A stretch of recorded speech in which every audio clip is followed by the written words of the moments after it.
Hi hello నమస్తే welcome to రారాజు spoken English. ఈరోజు మనం తెలుగు నుంచి ఇంగ్లీష్ నేర్చుకోబోతున్నాం.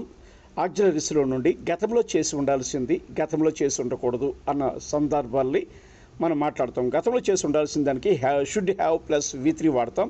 గతంలో చేసి ఉండకూడదు అంటే should not plus have V3 వాడతాం. ఓకేనా?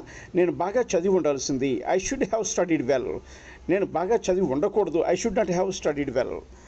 నువ్వు నాకు ముందే చెప్పి ఉండాల్సింది you should have told me earlier. నువ్వు నాకు ముందే చెప్పి ఉండకూడదు you should not have told me earlier.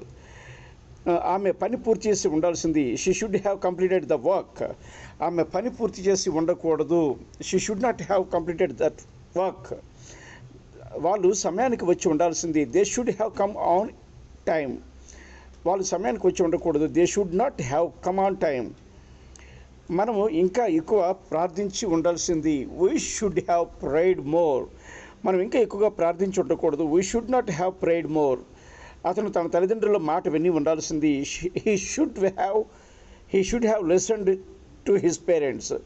అతను తన తల్లిదండ్రుల మాట విని ఉండకూడదు he should not have listened to his parents. Thank you.